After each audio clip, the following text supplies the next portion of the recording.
This is the way you've usually been in rows, isn't it? So I'm not going to buck that. The reason I'm asking, I think this is such a wonderful, marvelous story. And I was introduced to it by a friend. It's been such a beautiful gift to me. And once I read it, it just seemed so many, many levels. So when Peter asked if I would do one of this series on fairy tales, I said, yes, I would really be delighted if I could do it on a legend. There's not a lot of difference, but I think that there is some significant difference. So as I thought and prepared, there are so many aspects of it that I didn't prepare a formal presentation. That would be presumptuous to do so. And I assume that you're used to talking back and forth even though you sit in rows, and so having assured me instead of you, I guess we can get started.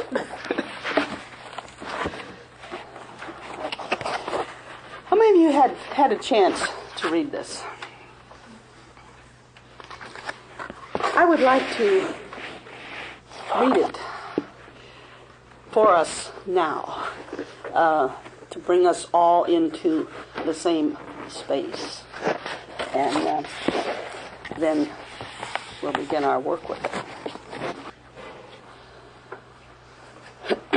And the artwork, I think, in this book is so lovely. Here is She Who Was Alone. And I was thinking I should have someone up here with a second copy to hold it up for you, like we show children as we read.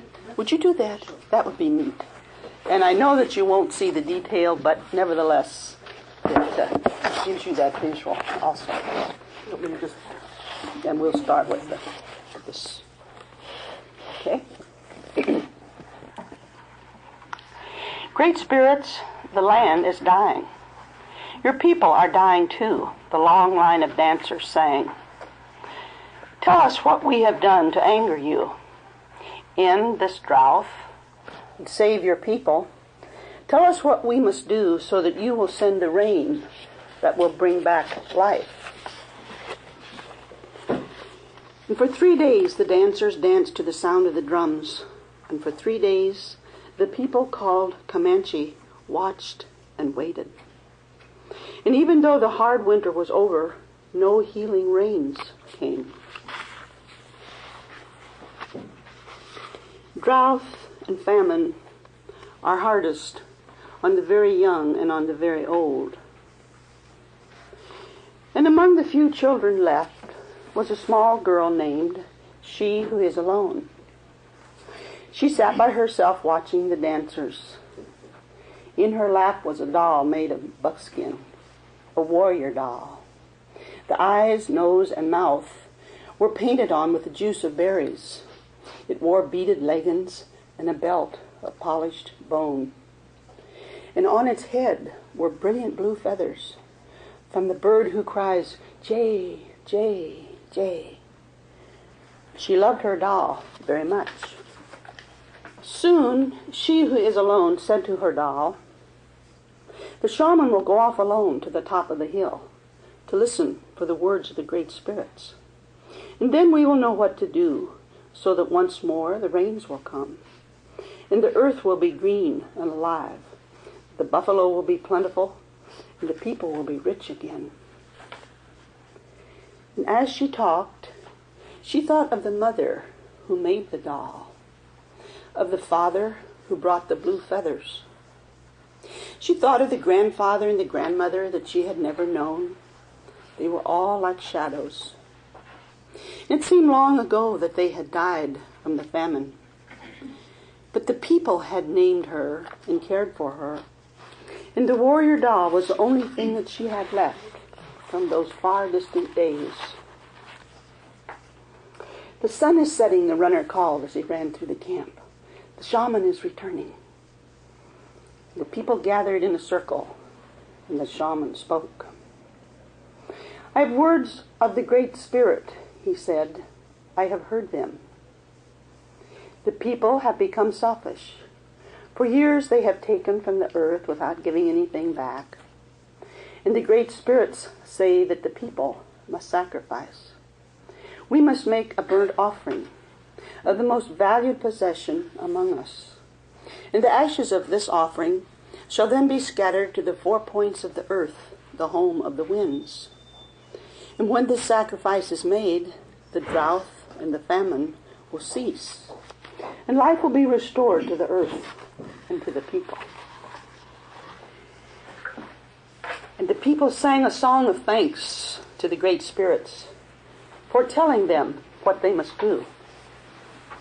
I'm sure it is not my new bow that the great spirits want, a warrior said, or my special blanket, a woman added, as everyone went to their teepees to talk and to think over what it was that the great spirits had asked. Everyone, that is, except she who is alone. She held her doll tightly to her heart. You, she said, looking at the doll, you are my most valued possession. It is you the great spirits want. And she knew what she must do. As the council fires died out and the teepee flaps began to close, the small girl returned to the teepee where she slept to wait.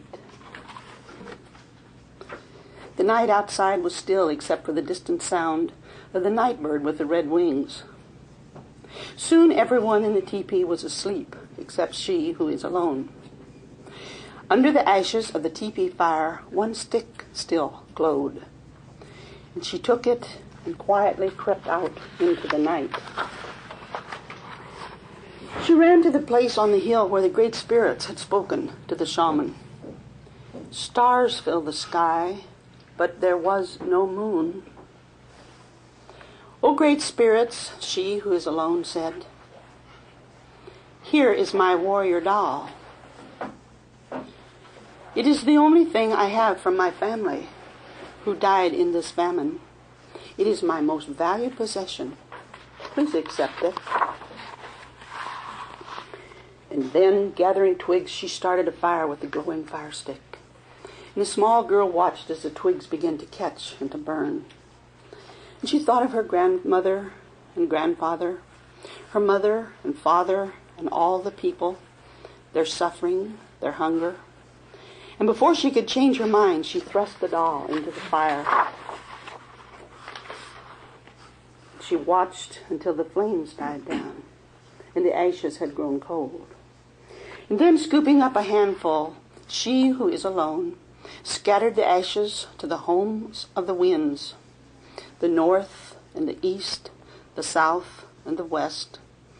And there she fell asleep until the first light of the morning sun woke her. She looked out over the hill, and stretching out from all sides where the ashes had fallen, the ground was covered with flowers, beautiful flowers, as blue as the feathers in the hair of the doll, as blue as the feathers of the bird who cries, Jay, Jay. When the people came out of their teepees, they could scarcely believe their eyes. They gathered on the hill with she who is alone to look at the miraculous sight. There was no doubt about it. The flowers were a sign of forgiveness from the great spirits. And as the people sang and danced their thanks to the great spirits, a warm rain began to fall, and the land began to live again. From that day on, the little girl was known by another name, one who dearly loved her people. And every spring, the great spirits remember the sacrifice of a little girl and fill the hills and valleys of the land now called Texas with the beautiful blue flowers, even to this very day.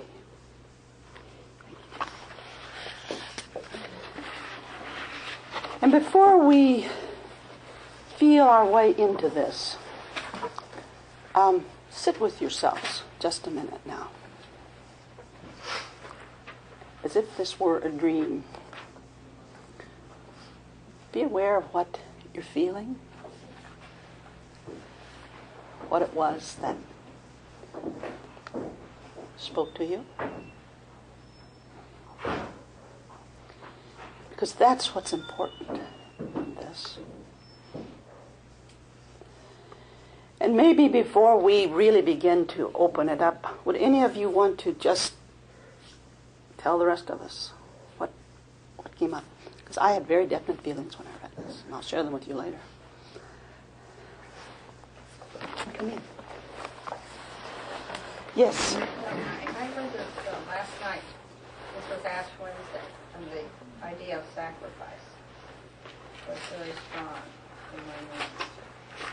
Mm-hmm. And you said the idea of sacrifice, and what did it make you feel? Why did I say idea instead of someone else? I don't know. I'm just saying, what did it make you feel?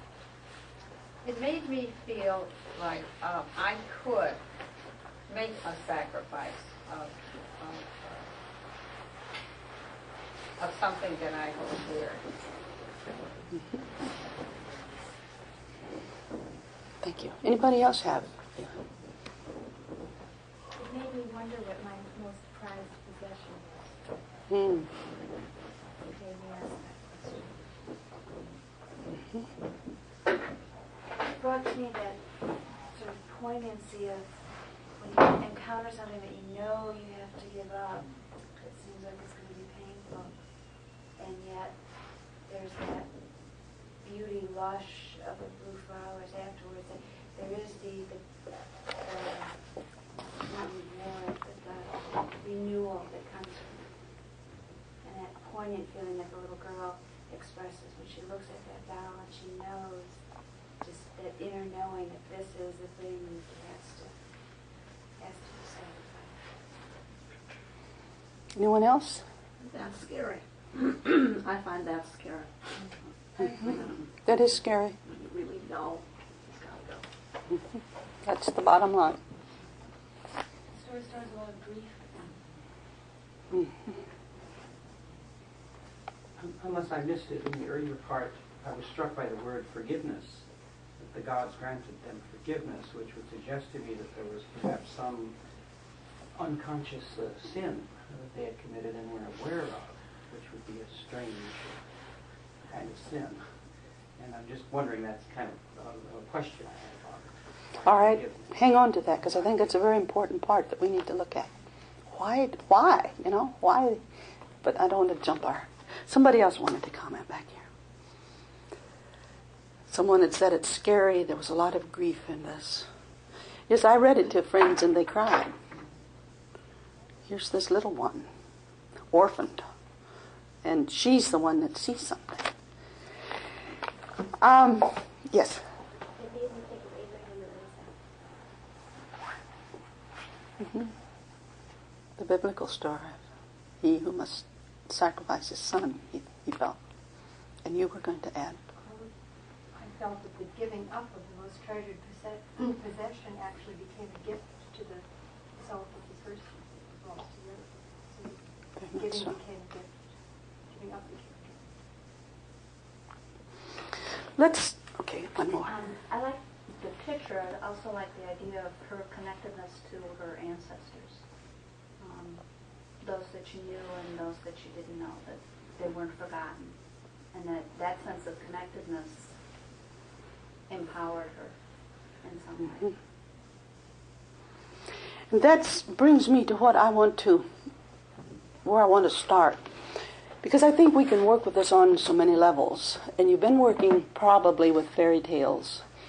And fairy tales have that marvelous phrase they usually begin, once upon a time. And already you're off somewhere, you know. And you know it's not real.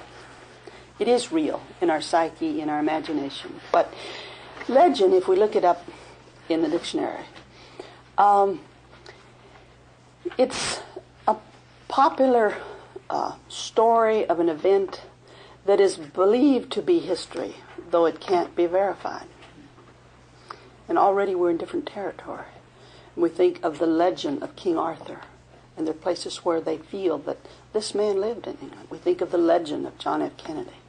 All right, legend has something to do with human beings, like you and me, with real people, connected with something so much beyond us. And as I read through this, in the back, the author has this note. And she says that she came to collect stories about the Bluebonnet's source in Texas. There are many versions, and a friend began to get her interested in this. And as she began to get into this, and this is a Comanche story, she did research on the Comanches. I wasn't able to do a lot, but it seems that the Comanches were a tribe of the Shoshone Nation, or the Greater Tribe. And their whole area, if you can imagine, stretched from Wyoming to Texas. Think of that. You cut through Nebraska, bits of Kansas, bits of Colorado, Oklahoma. And then as the white people moved west, finally the remains of the Comanches ended up in Oklahoma. And the author has this to say: when doing a book based on a legend involving real people, it becomes a drive to find out as much as possible about their customs and their way of life in an effort to portray as accurate and full a picture as possible. And in this search, one comes upon the information that fascinates. One point especially interesting to me was that the Comanche people did not have a concept of one God or a great spirit, but they worshiped many spirits equally. And each one represented a special skill or trait. They prayed to the deer spirit for agility, to the wolf spirit for ferociousness, the eagle spirit for strength, and to the important buffalo spirit to send them buffalo for the hunt. The crow spirit was evil. And she says, therefore, in my telling, or my retelling, the people pray to the great spirits collectively. It's all of those. And she says that my friend helped me find out about the Comanche people, especially many details about their early life in Texas, before it became impossible for these brave people to share the land with the settlers, and they were expelled or had to flee. And so as we begin to work with this legend, one of the things that came to my mind was, what was the truth that the Comanches, in their oral tradition, were handing down generation after generation in this kind of a story that's so simple we think it was written for children, but it's very profound in its simplicity. What was their truth? And if we can keep that in mind, to honor this and to see where that fits, and we're going to go on and explore it in terms of the individuation process, in terms of its meaning to us. And it's so rich in symbolism that, again, we'll be doing this together. But what was the truth that they were telling? And I'd like us just to give a minute to that, knowing now that their land stretched from Wyoming to Texas, and finally they end up in Oklahoma. Why a little girl with a warrior doll? It's an amazing image, isn't it? And yet this was the legend. And I wonder if you have thoughts about that, to kind of plant this in the people who gave it to us. What were they telling? Because I don't know, but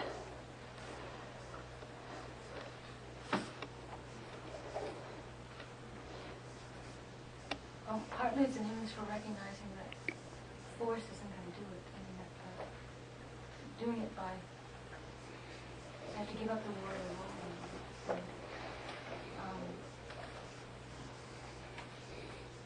and painful, I think, move to some other recognition that there is an option for them, that they can't stand up and keep their land. that might be part of it, mightn't it? That was all they had left. Their ancestors had died in the famine. The relationship between the land and the people, and the responsibility of people to the land through the gods or great spirits. They had a very close relationship with the land, didn't they? And if you've seen that marvelous movie, The Emerald Forest, how many of you have seen that? Where the Bushmen and their way of such an intimate interface with nature, and then the technology that's moving in and the two cultures clash. And of course the Bushmen, it's not impossible to get all the frogs singing, and that means that that's going to flood and wash out the dam. And it happened. I have an image of diminishment, especially with your description of the vast territories that they once wandered. An image of exile and she who is alone, sort of reducing rather than an expansion of spirit. The spirit somehow or other take that loneliness and are able to fructify it. Mm. Well, perhaps as we begin to move into this now, you can carry all this in the fringe of your thought, because I think it'll add to the richness of what it begins to mean for us. I had you stop for a moment and get in touch with what you were feeling. Were there any questions that came to you, and you've already mentioned some, and I thought it'd be fun just to put a few of those on the board. My own was why this image of a little girl with a warrior doll. Did you have any other questions that came to you? This is not a question per se, but a comment. I just saw aliens, which, there's a big destruction of a planet, and what's left is a little girl with a doll. She's the only survivor, so it's another repetition of, and she ends up being like the guiding light, essentially, in the movie, ultimately. It's interesting that it's the feminine, isn't it? Except she doesn't have a warrior doll, she has a doll who's just ahead at that point. I guess my question is why that image of renewal through the small helpless female. That was one of the three big questions I had, and I'd like to put a very brief, just an outline as I saw this story open up as to how we can work with it. And I hate to put this in a linear order, but I remember once that I worked with a group of analysts in training here at the Institute, and I put my outline on in a cluster, here, here, here, and here, because that's the way I think.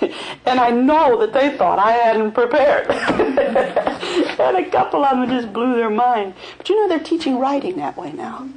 And that's the way to do it. So I'll put them any old way. So the introduction or the setting.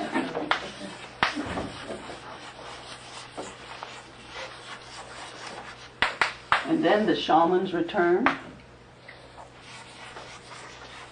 And then that moment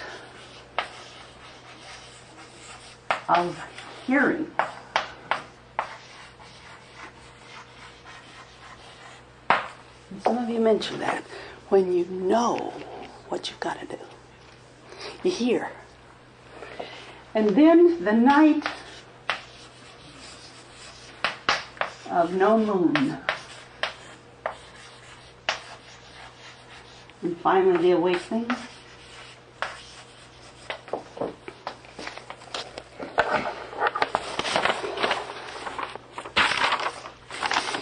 And kind of three questions that I'd like to put over here in the corner.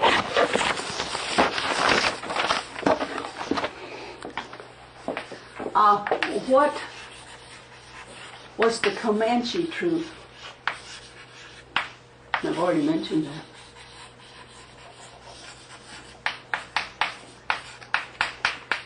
And then what is the truth it carries for us or for you?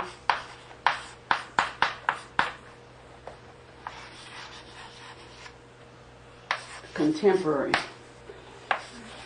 And maybe we'll work on this till we take a break. And then the third part, I'd like us to move in and consider, and we may go longer than just the break on this. But a third part that seems so important to me, maybe to compare she who was or who is alone, her story, with several other myths, and see if this is a feminine initiation, see where it fits with men. So I'll just put that initiation with a question, because I see a lot of similarities in this with some of the very ancient myths. All right, if we work with this like a dream. Someone wanted to place that setting for us. It starts off the famine, the spirits are angry, and the gentleman in the corner was wondering what that was all about. Was there, and we're talking about sacrifice. What was the setting? And not in the Indian story, but now in us. Have you ever been in that place? The wasteland. Wilderness. It's characterized by dryness, isn't it? The rains don't come. And we dance and sing, and even after 3 days, which is that marvelous magical number, Christ was in the tomb and Anna was down 3 days. Still, the winter's over, but the rains don't come. What would that mean?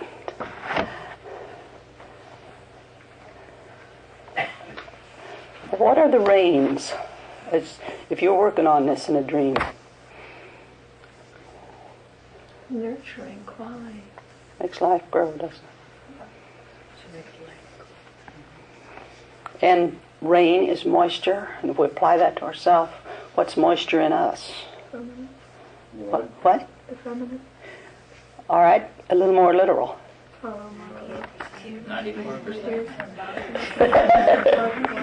Blood, water, 94% of us. And especially tears, I'm thinking. And nothing came. There were no healing rains, it said. And then who comes back? He's gone out alone. It's the shaman, that speaker, the intermediary between this world and the next. And he's gone to find out what it is that's gone wrong, what people must do. And if we're to place this in ourselves, and if we think of the great spirits within us that somehow are aspects of ourselves, and remember now in terms of the Comanche context, the agility, the strength, all of those that they worshipped, all of our aspects that somehow we're not in touch with. They've dried up. Where does the shaman enter into us? Who's the shaman in us? Because we all have something very practical. Right. He's the prodder, isn't he? He's probably the one that got you to sign up for this course. I'm being real practical, and then he gets magical, and you've known him in your dreams. And he's in that layer between the ego and the unconscious, or the self. And the title of this, the subtitle, was the ego-self relationship, and I want us to keep that in perspective, because that's where I see the primary focus of attention in this. It's the shaman, that intermediary in us, when the ego is not in touch with the self for whatever reason, that then brings us back messages. And he brings them back, he or she, there are women, shaman, well. And they bring us inklings, insights, rumblings. And they bring us like they did to the people, that there was something that was a lack. Now,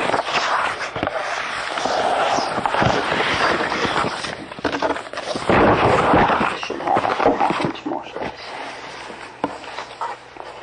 In the setting, when you mentioned the wilderness, in those times of our life when the rains dry up, and then the shaman, the inkling, the something that we need to begin to work on ourselves, or there's a new place to go, we get some inkling of something wrong, the shaman comes back with a message. And I think the profound part of this is that moment of hearing. And we can divide it into two parts. Like the tribe, they didn't hear. It's not my new bow that the great spirits want. It's not my blanket. Or there are those times when we hear. And how do you recognize those? You've all had them. gut. All right? And one of the beautiful things in this story, and I wondered if it was because it was an Indian legend. She who was alone, I keep calling her was, I guess because I know the ending of the story. She who is alone, she knew and she did it. And perhaps her ego, if we're going to begin to look at this psychologically now and symbolically, her ego had not gotten encrusted over with hanging on to things. She had the doll, didn't she? She remembered who made it, her mother and her father. But she knew what she had to do. She had to give that doll up. And let's look at that real closely for a minute. What would that symbolize? The old culture, all right? What else? Her childhood. Breaking away from the family. The way of life. And you say childhood. What else? A certain amount of her own identity as a member of her family and all of her ancestors, to give any concrete expression of that up. She now really is alone. I mean, in one sense she realizes her name, and yet in another she is separating herself from her name. Mm-hmm. She'd have to give up her security. Parental connection. Her, Parental connection? yes, cutting loose from the past. And she was able to do this very quickly in the story. And sometimes we can do that. But there's that second half of that part where we can't do it like she did. And that's in the ego and that self-connection. And those of you that know Edinger's book, it's so important for the ego that comes out of that unknown to establish itself in the world and to get loose from the self and to become individual and to run and direct our life. But you know, he says, when it gets too far from the self, it gets alienated, we get depressed, there's no connection. If it doesn't go far enough, it stays identified with the self. And we think we are all of that. And then we're inflated. We're the self. Now, maybe we should take a look at what are some of those things that keep us from being able to act like she who is alone acted. We've already said that it meant giving up childhood. Jung has a neat statement about this, and it takes us right into that area of sacrifice that several of you have mentioned.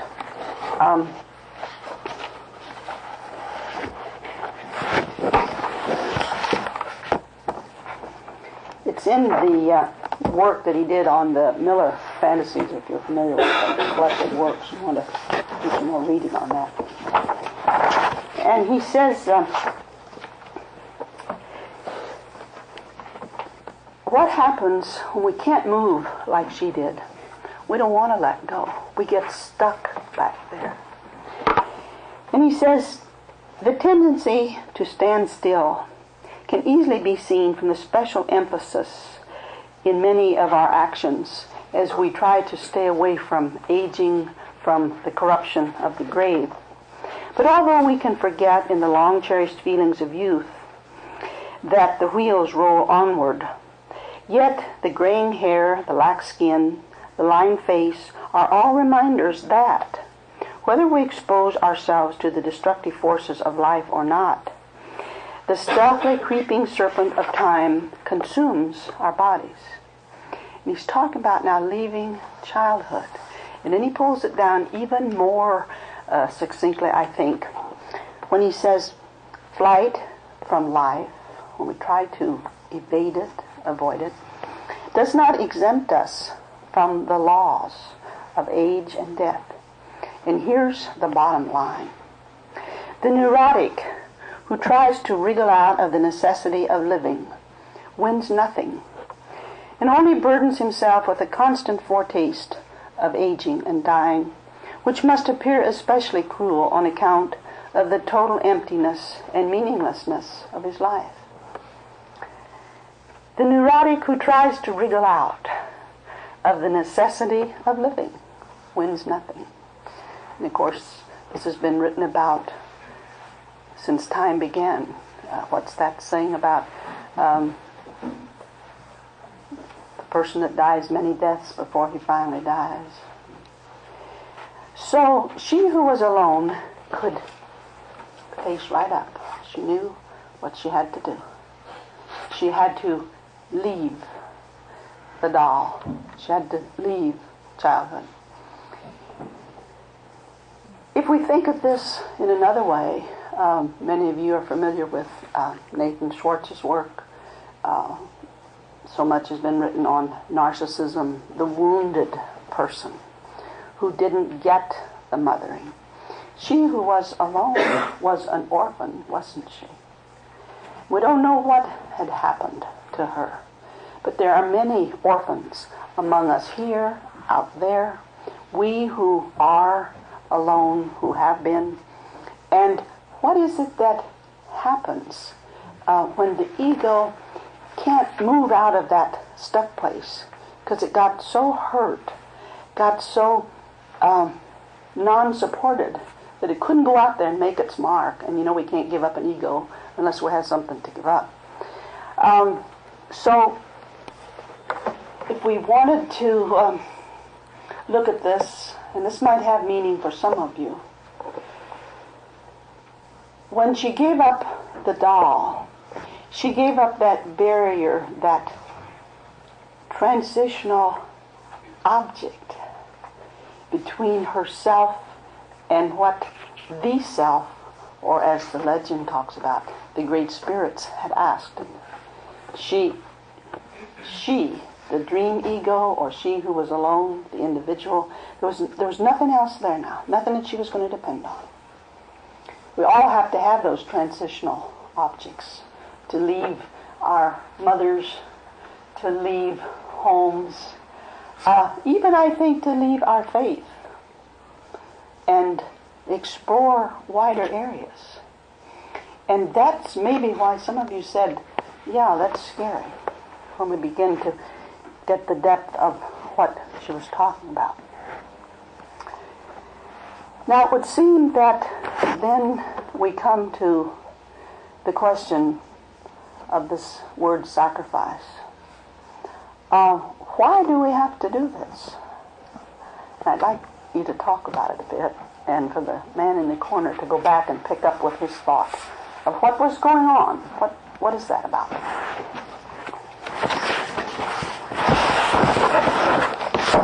Sacrifice is demanded at that point of life precisely in which you're stuck, because you've accumulated things that are no longer of use for you in your growth.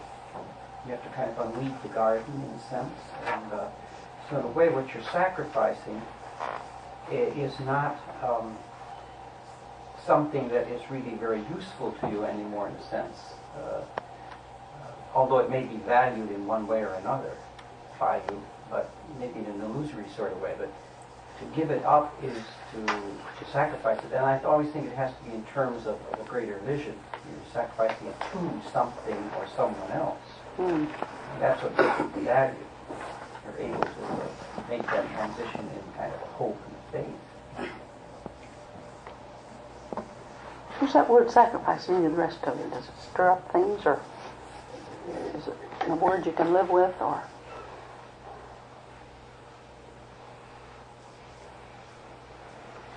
It was curious for me, not knowing what the outcome will be. That seems to me to be such an essential part of sacrifice. You don't know what the outcome will be. It might be in terms of the greater value, as he said, but you're not sure, are you? That's right. If you're sure, I don't think it's a sacrifice. I don't think it's something that you ask for. I think it comes out of this horrible feeling in the body that there's something you have to do. Well, this horrible feeling in the body is more like a hurt or a hunger or something, or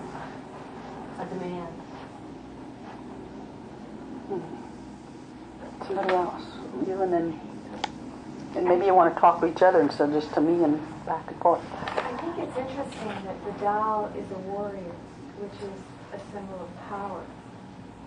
And it may be that there's some connection with giving up the sense of one's own power in order to let a higher power have access. I think though even saying higher power makes it easier than it is. I think that what's so scary for me about why it's a warrior doll is that that's a very clear image for power and familiar to us and convincing, and that I think part of what's so scary about what she does is she gives up this known extroverted, effective power thing. And in fact, you don't get an image, a comparably clear image for what happens. I mean, change does happen. But I think there's still something incredibly sad in the sense of it being scattered, and that the story needs to go on maybe, but that the bluebells are kind of a sad interim condition in a way. I mean, it's not, there isn't another doll. I mean, That's right. There isn't another doll. Or whatever that... There's no other face or body yet for what would be the new way to go. The word abandonment keeps reoccurring. The word what? Abandonment keeps reoccurring for me. I don't think I've heard anyone say it yet. And it's not just, certainly it's there in this abandoned orphan child, but there is also an aspect of abandoning in the sense of spiritual abandonment. Do you mean by the Great Spirit she's abandoned? Or... No. No. No, she's abandoned in the sense that she is alone, in the sense that Yes. she is an orphan, but also in a larger spiritual sense of abandonment. You know, giving over to that sense of abandonment. Yeah, and all the affect that goes with that experience, and expressions like dryness of prayer, when you're not even in contact with your faith, but you still persist. I'm grasping for words here. I have the feel of it, and I can't quite reach the words. There is a kind of giving up, and there is an aspect of sacrifice to it.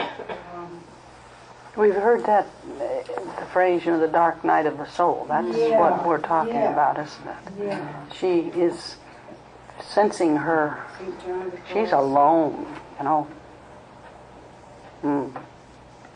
want to get back to the doll a second, because I don't know if anybody here knows enough about the Comanches to answer this question, but it seems to me that she may very well be a daughter who the parents would have preferred a son in place of.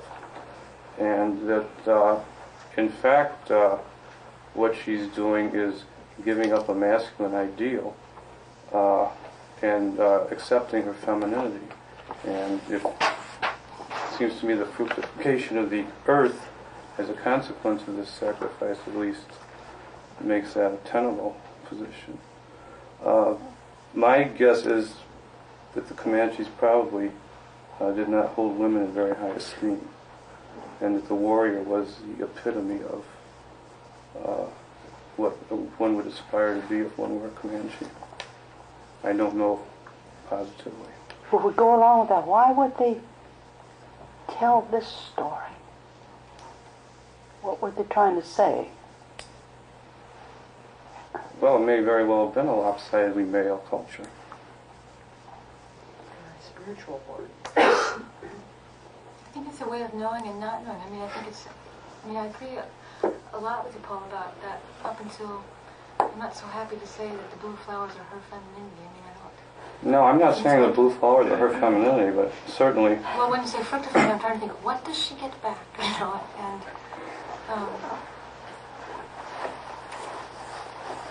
I don't think it's as clear. I think it's a way of saying that, I mean, the way they tell the story, I mean, my sense of it being a way of knowing and not knowing at the same time is you get this image of the warrior And apparently there's some recognition in the culture that that doesn't cut it anymore, that you've got to go beyond it, and it's a humiliation and diminishment, and you're at a loss. And yet something responds, something does change. I mean, it's interesting. I'm not so touched by the blue flowers, I mean, or convinced of that as a trip. I see that it certainly means something changed, and I'm certainly very moved by her sacrificing the doll, and I feel that she doesn't have a choice, and that's the right thing. Well, one of the aspects of the warrior, Don't carry the same weight for me. of course, is sacrifice for the greater good. That's one of the things a warrior has to be willing to do.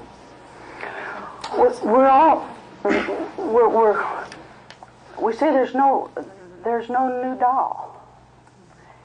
And somebody said when we sacrifice, we don't know how it's going to end. And there's no guarantee. You know, we're changed. We'll never be the same. But that doesn't mean we're going to get back what we gave up. And maybe that's the poignancy of some of this. Go ahead. You could say the doll perhaps is unreal, and she's giving up this unreal part of herself. Certainly on one level. And then on another level, as we begin to, okay, we'll hang on to both of those. Someone back here. Well, she goes from being she who is alone to one who dearly loved her people. And so she has become a part now of, I mean, she's gotten something far greater. Than Has she really? alone, to being the dearly loved one of her people. And so she must be the wisdom. She doesn't say she's dearly beloved. She says she dearly loved them. Yeah, I had to look at that too. She who dearly loved her people. One who dearly loved her people. You know, in his process of talking about individuation, Jung goes through many of the steps, and of course we never go through them in order. But he talks about the person that really goes through the fire, and it was the fire that took the doll, wasn't it? That eventually that person begins to, I suppose we could say, the numinosity of the self begins to rub off or to collect a bit. And you know, he talks about the mana personality. You familiar with that? And it was a concept that so-called primitive people, like the Bushmen and those peoples, that there were certain personalities that were very, very powerful. We would call it charisma. And that this only happened, of course their shaman had it, but it happened to them after certain experiences. And it seems to me this is what happened to her. She became a person with the mana personality. But have you ever known people like that? And what did they tell you about it? Have you ever known anybody like that? I'm sure you all have. What was the reflection? Could you share? I'm not sure I understand your question. Well, have you ever known personally someone that we would say had this special quality, who dearly loved his people? What's the price that that individual pays? I'm thinking of Dag Hammarskjöld. If anyone, at least I feel, had it in what he was able to do, and he was always seeking for peace and to bring people together. But have you ever read his letters? And where was he in all of that? There's a lot of personal loss. Yeah. Why? Why the personal loss and the exposure? Why does it happen, or why are they doing it? Why is there personal loss? Give up your existence for the good of the group. That's what the sacrifice is. All right. And it doesn't stop. I mean, that's the other part. In this story, there's an end to the story, but my sense is if she does become any sort of wisdom figure, then the people are her concern now. So she has to continue to find ways of giving of herself. And she had a ready object. Now she's going to have to find things that may not be quite as ready for her. Because I think people that are in that condition, oftentimes giving becomes the mode by which they are who they are. And that means they end up giving themselves because they run out of other things. Mm. Well, when you asked that question, to go back to it, I got the very same feeling all of a sudden in my stomach that I got when you read that, of just sorrow and grief. And I remember hearing Kubler-Ross speak at a conference. And I don't know how much she said. All I remember is the minute she walked around, she laughed. I sat there crying. Mm. Because, and she made a funny speech. It wasn't anything serious. But the presence of that woman was so powerful and so moving to so many of us. And the other thing she had was not a sadness of presence. It was a real gift to be in her presence. What were you picking up? I don't know. And again, she had an awful lot of loss. She's surrounded by it. She only works with dying children of AIDS now. She has a real personal life. Has been attacked, terribly attacked. For a while, lost all credibility. I don't know how he's picking up, but the two things, I have the same feeling with both of them. Exactly the same feeling. At least I think what happens is that the person is so rare in the culture. That's where the exposure and the loss of the personal is concerned, that they're doing something. As we've been talking about, thinking of sacrifice in terms of deepening a conscious willingness to deepen into the already painful condition. So that she who is alone deepens into utterly alone without the doll. Mm. Mm-hmm, And in that she stands outside the collective position. She really did, didn't she? Yeah. And she's already outside, so she has the least, apparently, of anybody there. And so that's some of the grief for me, too, is that the one who's already given the most has to give more. And that's it, isn't it? That's the bottom line. The one that has the most, could you hear her? Has to, the one has the least. How did you say it, Mary? I said the one who'd already given the most, I mean, had the, yes. Or the other way around, had the least to give, has to go ahead and give the last drop, even more. Hmm. I feel there's another side to that yes. coin. Okay. And I agree with the woman over here who said that the doll wasn't real or reality. In some ways, the other side of the coin would be she had the most to give because she had the greatest truth. And the truth was that she knew the doll was an illusion. Whether it could come into her consciousness or not. It was a symbol that stood for perhaps her parents in that connection. She never really lost her parents. She knew the doll was mechanical and symbolized them. Where do you find that in the story? I don't feel that at all. Where do you think she thinks the doll is unimportant? Oh, I don't think the doll is unimportant. But I think consciously she thinks it's important, but unconsciously I feel that she recognizes that she can give it up because she has lost her parents, and that's the main thing. And this doll is an illusion. And so she can separate herself from it. And it's a sacrifice consciously, but unconsciously she has the strength to do it. And I guess the example that comes to my mind would be a figure like Jesus, for instance, who says whoever loves much can give up much, in other words. But it's not because they figure out that it's not really that much. I mean, it's worse. It's like Joey says about deepening. It's not that she knows that the doll is an illusion. She knows that the doll is the last thing she has, the deepest, most important thing in that. And it's exactly because it's so important that she has to give it up. I don't disagree that there's tremendous conflict. Just as if you read the scriptures about Jesus, there's tremendous conflict there. I mean, his last words on the cross reflect that.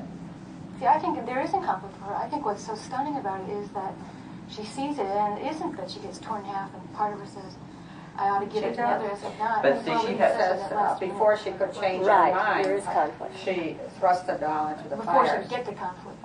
Before she could change her mind, so there must have been something there. There was a lot of pain, wasn't there? A lot of pain. There's something like the Black Elk's dream where he kept it all to himself until it made him sick. And then the dream that was given for the good of the people, he finally did release the dream to his elders, and they all agreed to give it to the group. and they were healed by his messages. It's like that in between maybe his ego and the in between that finally prodded him to do what needed to be done. And you mentioned the word ego, and I think that's what's so poignant that we're struggling with, isn't it? You remember, well, certainly all the sacred writings, and in coming out of the context of Jung, he says it's as if the unconscious, and then he also says the self with a capital S has an ego or a self-direction of its own. And it's when our ego that has emerged out of nothing and through our senses has accumulated consciousness to itself and sets itself on a path, but the self says, go this way. And the ego says, I want to go this way or that. And that seems to me where the grief is. And the giving of that ego. And maybe that's, and that along with what Julie said about being outside the collective, because that's a rare person that does that, isn't it? And then that person is alone again. And the thing about sacrifice, I looked up that word, and I don't know, it was maybe an old dictionary. And let's see. Sacrifice, usually an offering of an animal or human life to a deity in propitiation. And I looked up that word, and that says to appease. So here we're into something that maybe we just ought to drop on you and leave until we come back the next hour. Because it seems to me that that's where the poignancy and the whole thing of this is. And someone, I think it was you, were saying that we give up something in view of something else. And instead of appeasing, if it's simply growth. And our culture, and not many of us have been raised that way. And again, because of the wounding that we've had through parents who were wounded, who were clear on back, you know. And so let's talk about that when we come back. I think it's time for a break. And compare this myth with some others where we get into that same thing of that dark night and going down and see where we can come out.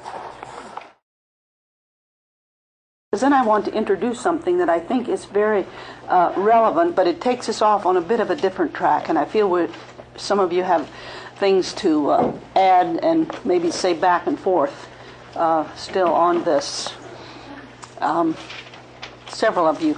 Would you like to share what you said about the personal, your thought? Simply making the suggestion about the giving up of the doll as the giving up of the personal archetype, the parental personal archetype, or the larger archetype, and therefore the self. Mm-hmm. To the great spirits, the great parents. Yes, the great parents. And subsequently her movement too. And that we have to somehow if we're going to grow up and as we said earlier, leave home.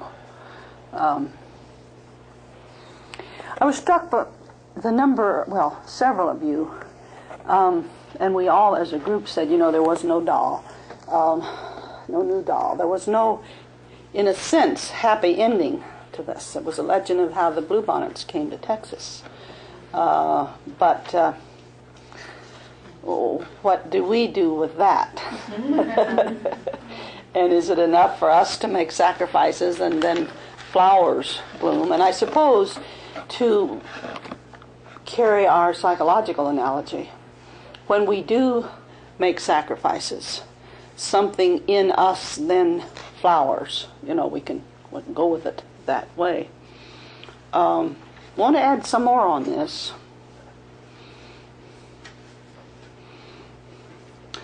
Yes. We were talking on the break, and I feel that we don't know the ending of the story. We only know it to a point where she made the sacrifice and the result. However, when one sacrifices, a change is affected. But we see the change at the end of the story, but we don't know then what follows. And I think it's wrong to assume that it has to be something negative. The earth is now flowering again.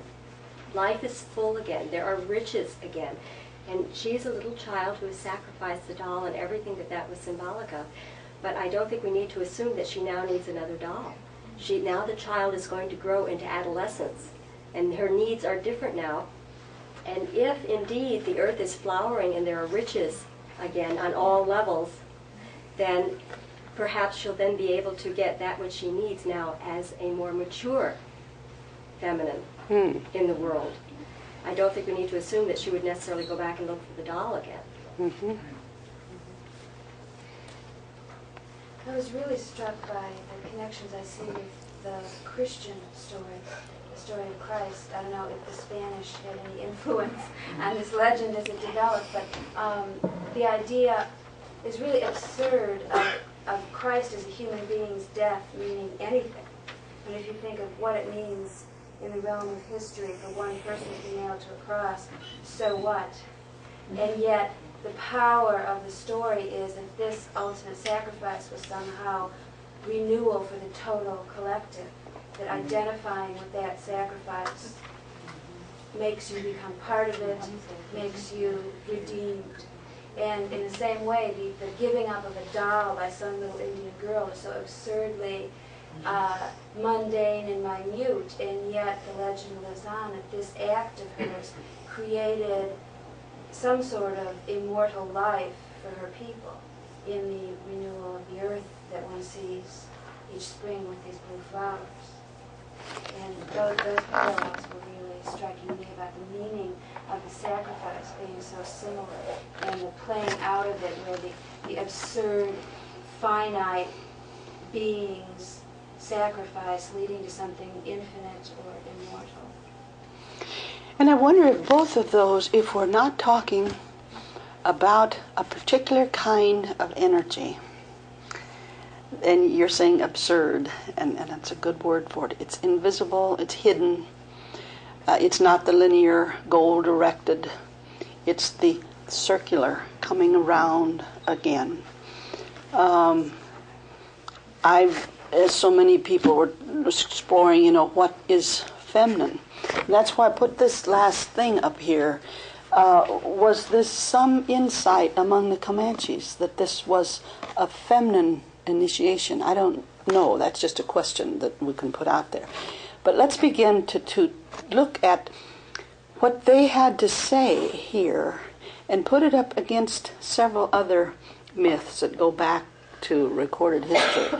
I did a paper recently at the University of Washington in Seattle, and it was on the heroine's journey.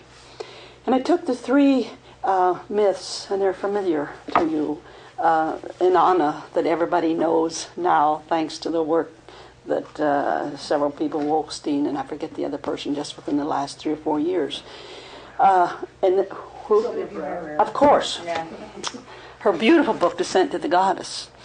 And this was a myth that came out 3200 BC. And most of us, when we think of BC, it just runs off into nothing. What's BC? I mean, everything started 0. And yet, it was the priestesses at the temples in Sumer, where Inanna was honored as the goddess, who really invented the cuneiform, the writing, because they kept track of the grains, the allotment of the land, and they would make little marks on the clay. All right, think back of what was going on. And Inanna, too, had a voyage to the underworld. Now, she who was alone, that part of the story is blank for us, except when she went out, there was no moon. Now, what were they telling us? No light. No guidance. No feminine energy. No feminine energy visible. And, we talk about the feminine kind of energy. And just as no woman here can comprehend what it must be like to be the vehicle, as a man is, for an energy that's mind-boggling.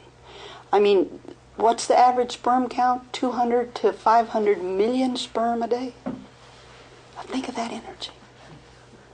And we women do not know it.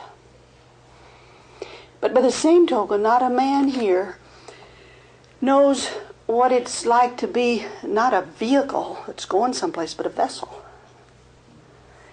That once a month, let's go one egg. And if that egg is fertilized by one sperm, sits with it, holds it for 9 months. So we got two kinds of energy going here. And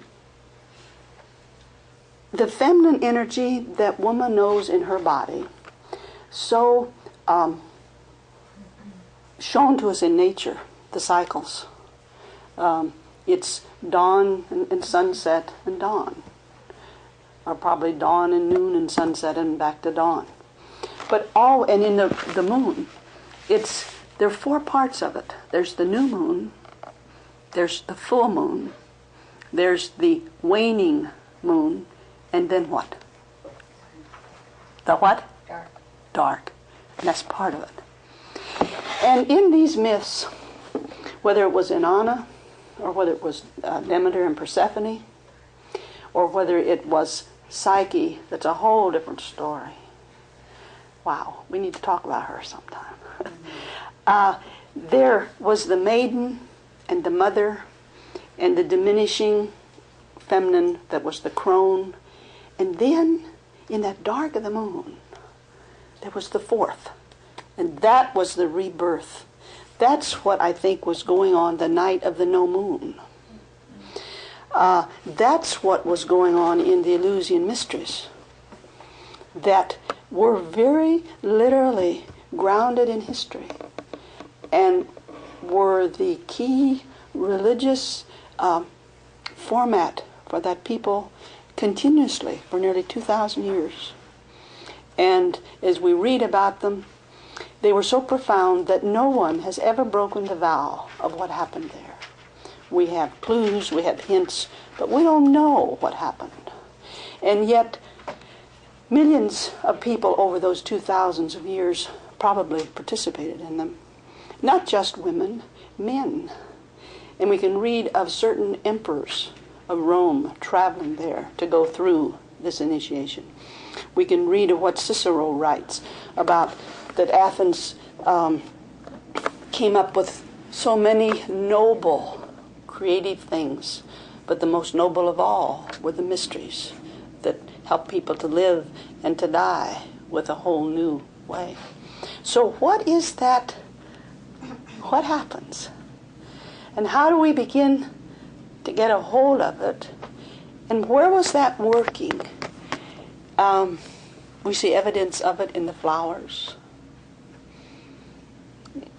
What is this that we're talking about? There's a beautiful parallel between the star-studded night with no moon and the flowered fields. It's just a visual parallel that knocked me out. It's a feeling thing, I can't say it. But I really feel that and see the image. Yes. But the reason that I switch us to this, and it's not to switch, but it's to amplify, if we can begin to try to understand this thing of what we're talking about, of sacrifice. Because you see, each in the 4 cycles of the moon, we don't feel sad. There's a new moon. Have you seen it? A couple of nights ago, it was just... And it's growing, and it's going to be full, and then all of a sudden it's gone. And somehow, and you know all this, I feel like I'm redundant. What have we lost track of or lost touch with that our egos have become so stuck been wounded, and we know some of the reasons why. But that we don't see change in our life as the next step, knowing that it's going to come back and probably not the same. And are the flowers enough? But something's going on and on, isn't it? And that to me was in here too. Now I need to listen to you because I have questions. And what do you think about this? Why was the wilderness there in the first place? What? Why was the wilderness there in the first place? You know, if we're looking at the cycles. Why was the wilderness there in the first place? You mean the literal wilderness or the wilderness? The dark night of the moon. Is that what you mean? Well, The night of no moon? No, going back to the very whole beginning? start of the story. You know, the famine in the wilderness, and someone was talking about the warrior doll and the masculine. Something to do with those two energies, was there maybe too much masculine energy and not enough feminine power, and therefore we had this wilderness. Because it says the land is dying, and your people are dying too. Taking it from that physical, material plane to link it up with what you were saying about was there some unconscious Sin or guilt or fault, a lack of knowledge, perhaps, a loss of meaning, but connected up with something that we have done to cause this, and therefore we need expiation, those kind of approaches to it. I mean, the story doesn't tell us, but I'm wondering if we are to restore that in order to get the consequences that are flowing from this. Doesn't the story tell us that too much was being taken from the land? And if it does, then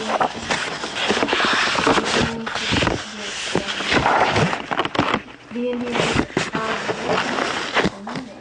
nature. I think the shaman says that, doesn't he, when he comes back? For years they've taken from the earth without giving anything back.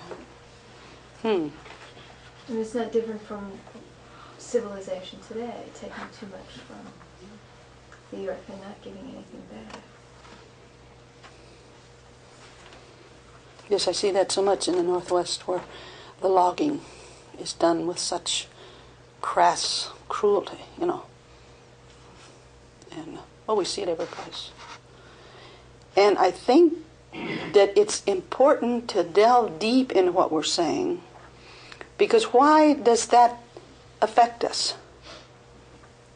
We can talk about us abusing nature, but what's the tie?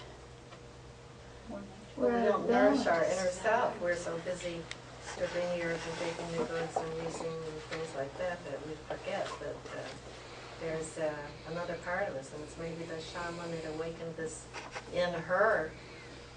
Obviously he did. That brought the rewards to her as an individual as well as to the collective group. Maybe it works both ways. Okay, that's a good beginning, isn't it? We're so busy with what we're doing out there that we neglect ourselves. Now can you go on from there? So I think there's more. Somebody else? Perhaps by nourishing the soul, we're able to grow, able to blossom.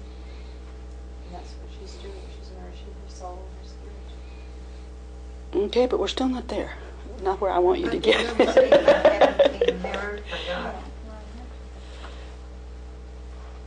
What would that mean? Well, if we don't grow, we can't be very good mirrors, can we? But I'm talking about what is the necessity of us and the earth? All right, we really are. Dust.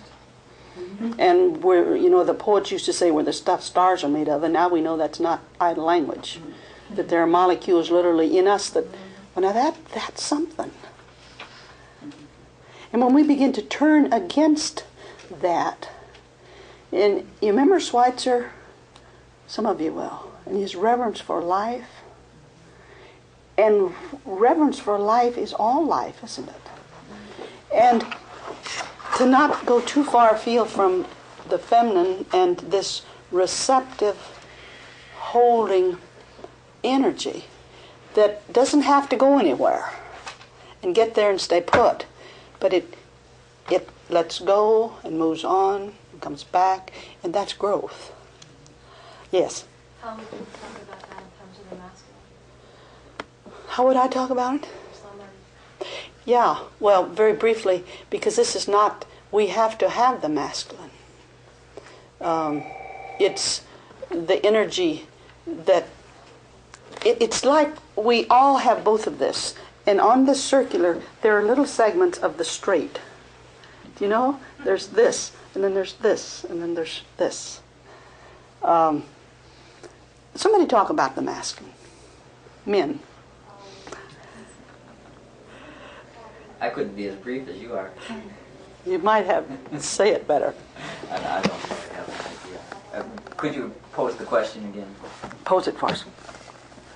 In terms of our being the earth, you were talking about that as the feminine, being holding and receptive. And then I wondered what that was for the masculine.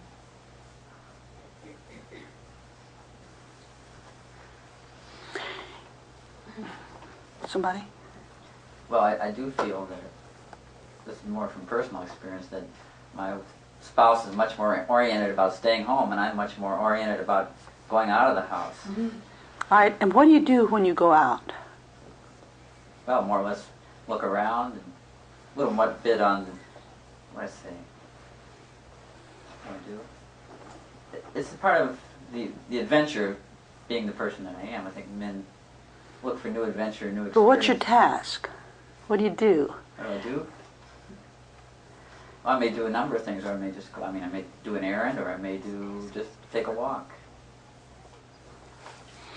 My thought is that from that masculine consciousness or that masculine energy, that it's an ordering principle that works with the earth, that maybe pulls up the weeds so that the plants can grow. Did you see? It's the more differentiating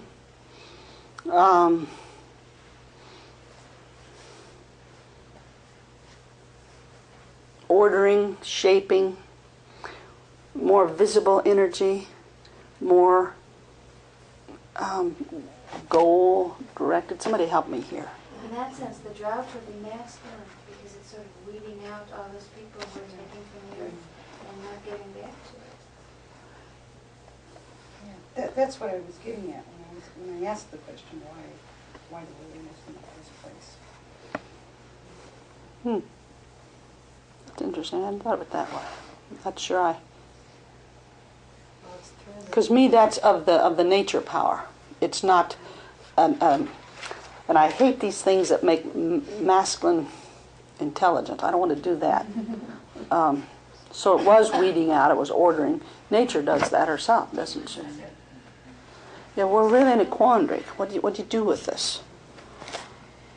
Well, I think we could speak to it of just the going outness of masculine energy, because I'm struggling with this. What is the truth for us, and how does this link with other myths? The other myths seem to hold for me the reality of introversion. I mean, what is it to go down and make a descent? I've worked with the handless maiden motif so much, and that's what she does, finally, is to go into the hut for 7 years. This state of introversion, this holding state that you described, that is them. Am I way off track? No, I'm tracking with you. So as far as the masculine is concerned, I would have to go farther than saying it's the going outness. And when there's too much going outness, then something happens, doesn't it? If you read the cultural background of those 3 myths that I mentioned, in Inanna, the patriarchy was just coming in to its power. The matriarchy was in about equal balance. So the goddess was still being honored, and Inanna was. And Inanna, of her own volition, her own power, went to the underworld. She went down for several reasons, but she went. Now Persephone was another whole thing. She got dragged down there by Hades. With the approval of old Zeus himself, said to his brother, sure, you can have her for your wife. And he snatches her and takes her off to the underworld. And why does he let her loose? Because Demeter is so mad that she's going to wipe out all these mortals that have been bringing gifts to Zeus and the people on Olympus. And in one of the versions it says that Zeus thought about this in his heart. And if there are no mortals to bring us gifts, so he prevails and Persephone is brought back. That's a whole different thing than when Inanna went down. And the patriarch was certainly, the masculine, was certainly empowered in the time of that myth. And we get to Psyche and Amor. Gee, there it's the feminine itself that's in conflict. Aphrodite is so jealous of Psyche that she sends her son Amor to make Psyche fall in love with the most vile man on earth, and you know the story. He falls in love with her himself. And then Aphrodite is so angry she gives her these tasks, and 3 of them Psyche's able to do with the help of the ants and the reeds and the eagle. But the 4th one, she goes down. And what happens to her? She can't even get out. She faints. Now look at the difference in these. So when we have too much going out, I think these 3 myths are a marvelous progression in terms of what happens in a culture, in individual women, and in men, in their own feminine. When she can't go down of her own accord, or when she's dragged down, or when she goes down and faints and can't get back. And what we're caught in right now is somehow it's like, the great round itself in time and space. Something's been brewing in the dark of the moon for a long, long time. And the goddess herself is coming back in. And you've heard me say, by 10, 12 years ago, the term goddess, people didn't know what to do with it. Most people didn't. Now it's common, at least among.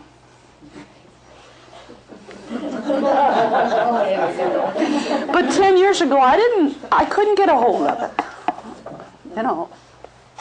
Now it's an energy. Well, let's come back to she who was alone. She who dearly loved her people then.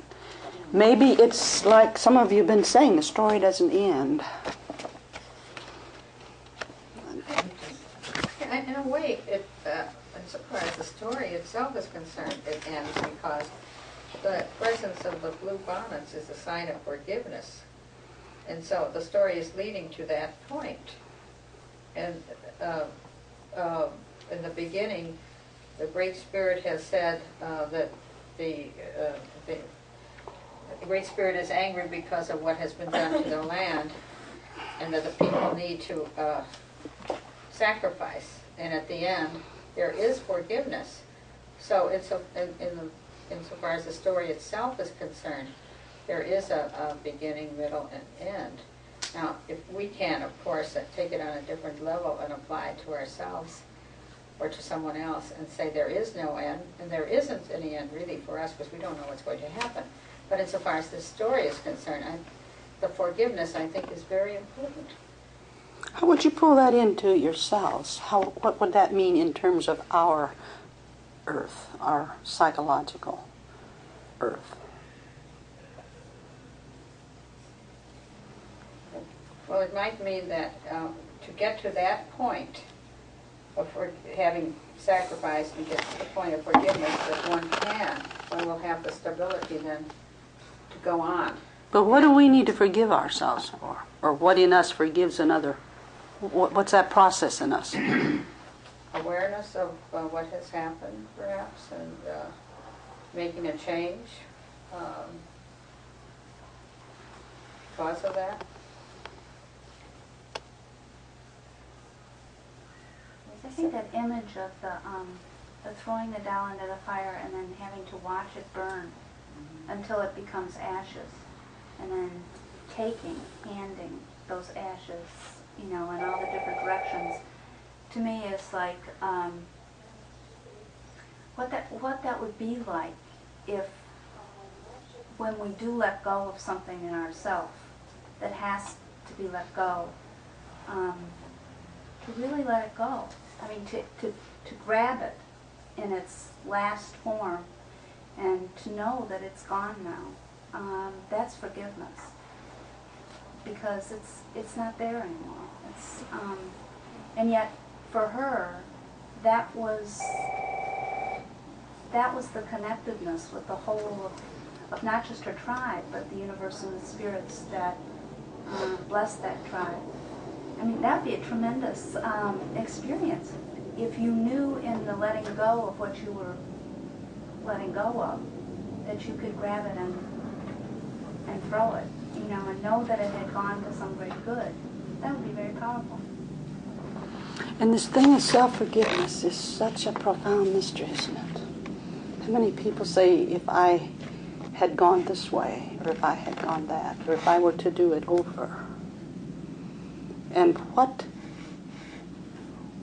in us, maybe our past, someone said to me the other day, if we really follow our path, there are not a lot of choices.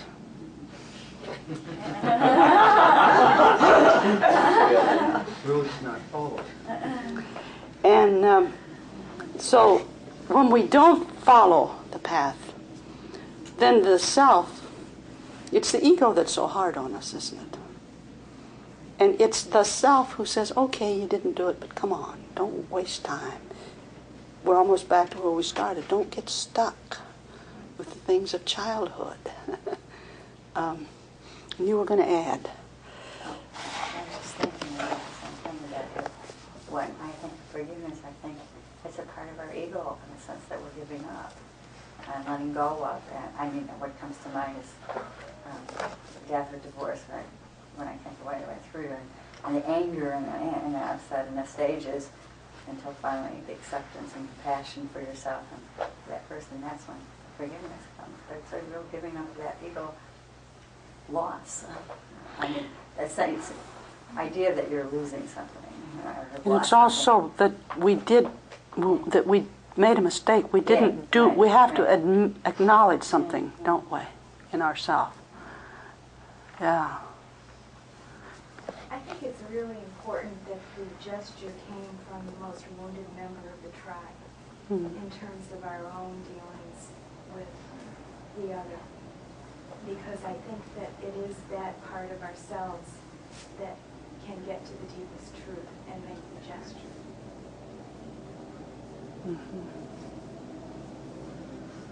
Because it knows something that the other doesn't. But don't you think that if the man with the bow, the beautiful bow, had the same recognition,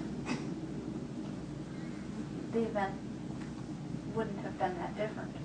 I mean, it's like each one of us is called, as you said, and sometimes we hear it and can respond to it, and sometimes we hear it and it goes right through. His would have been the same, wouldn't he? Sure. There are many people out there on the path.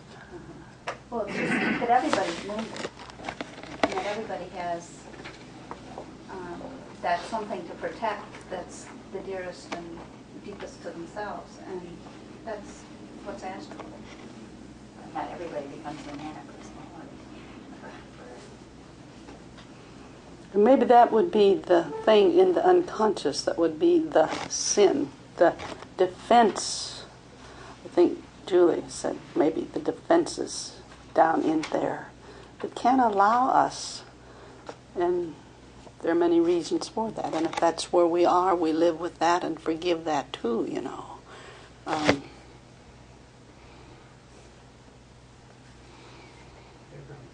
seems to be a lot of separation in the story at the beginning. Earth is separated from the heavens, and the girl is separated from parents. And the sin would seem to be that there's could be interpreted as a conscious holding on to the way I view things. This is my way that's going to win out.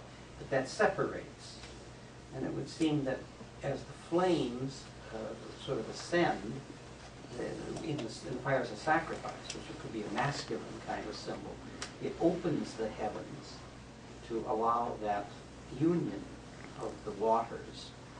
And it consumes the sacrifice, of course, but it also unites through the flowers. It gives wholeness. And but again, that defensiveness, allowing the defensiveness to subside and open ourselves to the secrets of earth and heaven, that's the reconciliation of forgiveness, I think, that is contained in that image. It's the bringing together of what was separated. That's nice, because it was the flame that went from earth to heaven. And it's out of that fire in us that tears come finally in. And that's the light of the night. Could it also say you have to die before you can live? It's like there's that life after death. Death is the doll and the ashes, and then the life of the flowers afterwards. We have to go through.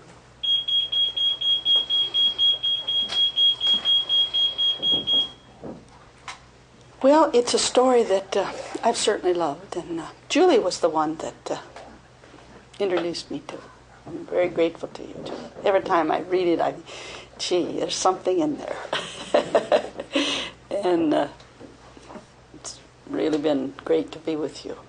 Yes. Culturally, I can see why the warrior doll was important to sacrifice, too, because the Comanches' viability as warriors against the new life represented by the white people coming in, the settlers with their gunpowder and everything, was a losing battle. They were lost in that regard. And the image of her sacrificing an ineffectual warrior, a doll warrior, culturally, I can see it. Would like to hear any comment on what that means psychologically for the female to be sacrificing an ineffectual male warrior.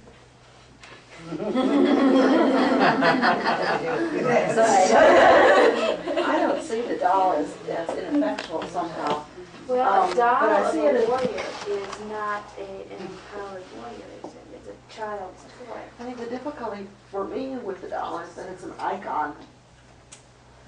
And so it stands in the place of life instead of being life itself. And that holds more for me than... I still, when I first read the story, saw her as a warrior doll. There was something I thought about the dolls my kids play with, and the dolls that girls usually are associated with. And it just seemed to me there's trying to tell us something about this, whatever this means by picking that so specifically. Well, the doll was made by her mother, so maybe the mother or And father. wanted a And boy. father. Maybe that was giving her the masculine, some part of the masculine there. Maybe there was no boy in the family. That's what someone said earlier. And of course, we can never know, but March. Well, only that warriors really don't necessarily have to be masculine. And I think that it's more the staying power and fierceness of the lineage that she was hanging on to. Still like walking with, maybe, was more how I was thinking of it. And as a people, that may have been all that they had left. It says she who was alone, this nation, the Comanches. And when I was growing up, what history I remember, they were always put with the Apaches in terms of their fierceness and their... Okay, that's all they had left. And like you said, to survive, they had to give that up. I really feel there's a very deep truth in this, that they were telling out of their tribal history and heart. Yeah. I feel the truth hasn't come to pass yet, which is the interesting thing. For me, I agree with what the woman over here said, to the extent that the young girl symbolizes more than herself and is an image of the tribe, and to the extent that the warrior doll represents the culture in terms of protecting their consciousness and identity by force, they gave it up because the alternative was annihilation by the white man. In order to preserve even anything, the nurturing of, which I suppose is the feminine, to preserve that they had to sacrifice greatly the male image. But with the faith... And their lineage. Yes, and their lineage, Yes. that's right. Must have been a tremendous... It's hard to imagine such a sacrifice. It's just stupendous. But they did it with the faith. The story gives them the faith that not only will the bluebonnets come, but the rain will fall. And I feel, in fact I've had the thought this week, that the Indians in our society are an unredeemed image in all of us. I went to something at the Art Institute, and it was about literature and American painting in the 19th century. And there was a picture of Niagara Falls with two Indians, a noble savage, and the person who spoke very well about what they represented to people at that time. There was a picture of a tavern scene, and in the background was a black man. I wouldn't have known he was there if the speaker hadn't spoken about him. And he said, what does he represent? At that time, the black person was in the background in our society. Now, in our lifetime, there's been the beginning of a redemption. But the Indian, I feel, still hasn't been redeemed. And that is the faith of this story. And it's the beauty, to me, it's the beauty of the story. It will happen. It's just beginning to seep back like that. Perhaps we should close. One more comment and then... Dolls, have meant to me, they were always sort of a teaching role. It could be that the parents gave this to the girl to help her learn how to be a stronger person, and she had learned her lesson, and she didn't need it anymore. So she gave it up. Well, we're grateful to them. It's a beautiful story. Thank you. And to you. Thank you.